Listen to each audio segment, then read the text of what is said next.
Bismillahirrahmanirrahim. Assalamualaikum warahmatullahi wabarakatuh. Perkenalkan, kami dari kelompok 7 yang beranggotakan satu Elia Saljaziba dengan NPM 24703075548, 2 Faizun Karismasari dengan NPM 24703076621, 3 Farah Anissa Falasifa dengan NPM 24703075557 akan mempresentasikan hasil diskusi kami mengenai metode analisis SWOT video pembelajaran di platform Merdeka Mengajar. Tugas ini untuk memenuhi tugas dari topik 2.3 Ruang Kolaborasi Mata Kuliah Teknologi Baru dalam Pengajaran dan Pembelajaran. Berikut adalah link video pembelajaran yang dianalisis pada platform Merdeka Mengajar. Di sini kami menggunakan video dari penerapan model pembelajaran SOLE terintegrasi portal Rumah Belajar Mata Pelajaran IPA SMP kelas 9. Berikut adalah linknya.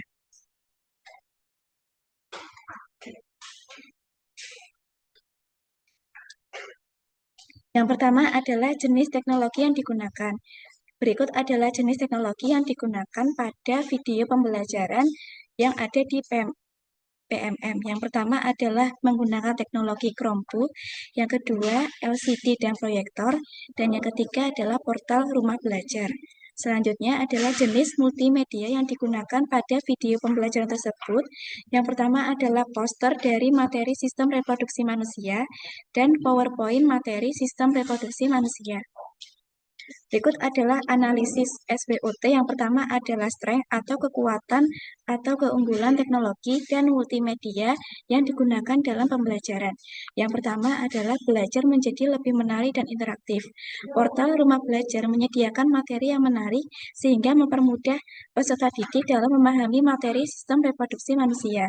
Yang kedua, melatih keterampilan abad 21.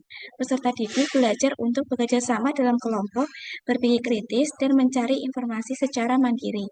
3. Akses ke sumber belajar yang terpercaya. Peserta didik mendapatkan informasi yang relevan, akurat, dan sesuai dengan kurikulum melalui portal rumah belajar. 4. Penggunaan teknologi yang mempermudah di mana Chromebook dan PPT membantu peserta didik untuk belajar lebih praktis, sementara guru dapat menyampaikan materi dengan lebih terstruktur. Dan yang terakhir adalah meningkatkan motivasi belajar, di mana peserta didik menjadi lebih tertarik karena pembelajaran menggunakan teknologi dan multimedia yang sesuai dengan gaya hidup mereka.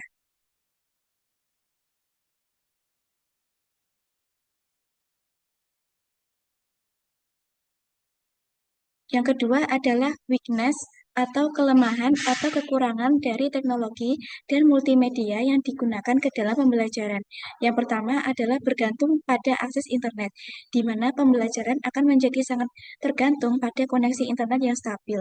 Apabila internetnya tersebut lambat, maka peserta didik akan merasa kesulitan untuk mengakses portal dari rumah belajar tersebut.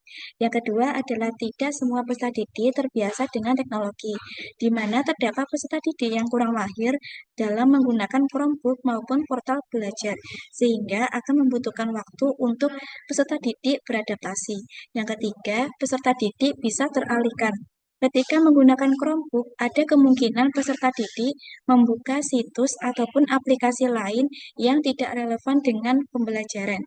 Yang keempat, kurangnya pengawasan guru, di mana model pembelajaran yang digunakan oleh guru pada video tersebut membuat peserta didik yang menjadi lebih bebas, sehingga ada resiko beberapa peserta didik menjadi tidak fokus dan kesulitan dalam mencari informasi yang benar. Dan yang terakhir adalah validasi informasi, di mana informasi yang ditemukan oleh peserta didik dari portal tersebut tetap harus dicek oleh guru terlebih dahulu untuk memastikan bahwa informasi yang tersedia itu benar dan relevan dengan materi yang diajarkan.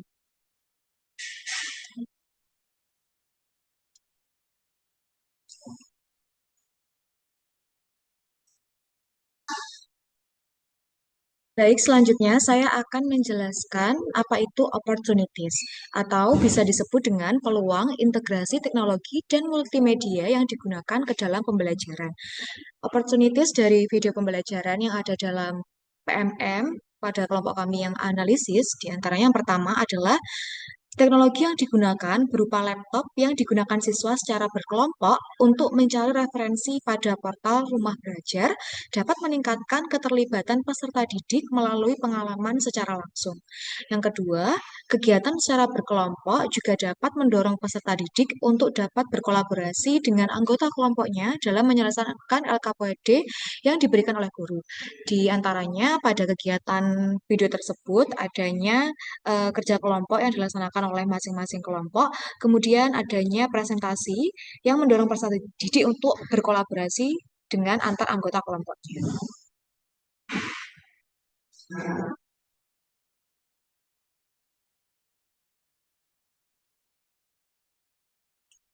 Yang selanjutnya adalah threats atau ancaman dan tantangan, di mana ancaman yang pertama yaitu adalah ketergantungan peserta didik dalam pembelajaran berbasis teknologi, kemudian adanya ancaman bagi guru yang belum memahami digitalisasi atau kualitas konten pembelajaran yang sesuai dengan teknologi saat ini, serta materi yang diberikan pada saat pembelajaran biasanya nantinya akan lebih monoton. Kemudian, peserta didik bisa menyalahgunakan teknologi yang bisa berdampak negatif bagi peserta didik apabila menggunakan secara tidak benar. Kemudian untuk tantangannya, guru harus menyiapkan konten pembelajaran yang menarik serta sarana prasarana yang memadai karena kita dapat ketahui bahwasanya sekolah-sekolah di Indonesia masih tidak semuanya memiliki teknologi yang memadai. Selanjutnya, membutuhkan proses adaptasi kepada guru yang belum memahami digitalisasi, sehingga perlu adanya pelatihan dan juga pembiasaan kepada guru-guru yang masih belum bisa menggunakan teknologi dengan leluasa atau banyak.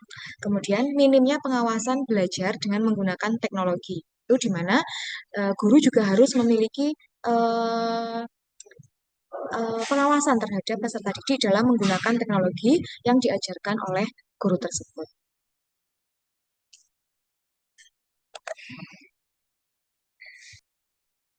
Baik, berikut ini adalah tabel yang kami gunakan sebagai acuan kualitas dalam melakukan analisis video di PMM. Yang pertama, aspek jenis teknologi yang digunakan. Pada PMM tersedia jenis teknologi yang digunakan meliputi Chromebook, LCD, dan proyektor, serta portal rumah belajar. Yang kedua, aspek jenis multimedia yang digunakan. Pada PMM tersedia poster sistem reproduksi manusia dan PPT materi sistem reproduksi manusia. Yang ketiga, aspek kekuatan atau keunggulan teknologi dan multimedia yang digunakan. Pada PMM tersedia kekuatan atau keunggulan, yaitu belajar menjadi lebih menarik dan interaktif, melatih keterampilan abad 21, akses ke sumber belajar yang terpercaya, penggunaan teknologi yang mempermudah, dan meningkatkan motivasi belajar.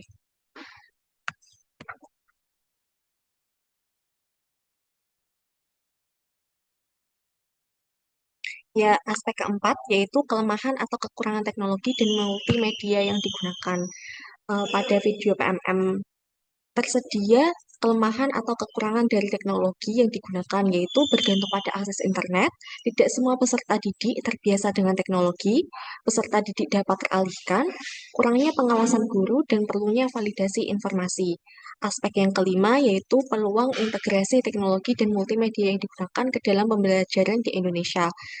Dalam video PMM tersedia yang pertama, teknologi yang digunakan berupa laptop, digunakan siswa secara berkelompok untuk mencari referensi pada portal rumah dapat meningkatkan keterlibatan peserta didik melalui pengalaman secara langsung. Yang kedua, kegiatan secara berkelompok dapat mendorong peserta didik untuk berkolaborasi dengan anggota kelompok untuk menyelesaikan LKPD yang diberikan oleh guru. Aspek yang terakhir yaitu ancaman dan tantangan yang muncul jika dilakukan integrasi teknologi dan multimedia yang digunakan ke dalam pembelajaran di Indonesia. Dalam video PMM tersedia ancaman yang itu ketergantungan peserta didik dalam pembelajaran berbasis teknologi, ancaman bagi guru yang belum memahami digitalisasi kualitas konten, Yang ketiga, peserta didik bisa menyalahgunakan teknologi yang dapat berdampak negatif bagi dirinya. Selain itu, tantangan yang dimiliki pada video PMM yaitu guru harus menyiapkan konten pembelajaran yang menarik serta sarana prasarana yang memadai, butuh proses adaptasi pada guru yang belum memahami digitalisasi dan minimnya pengawasan belajar dengan menggunakan teknologi. Sekian presentasi dari kelompok kami. Apabila ada kesalahan, mohon maaf.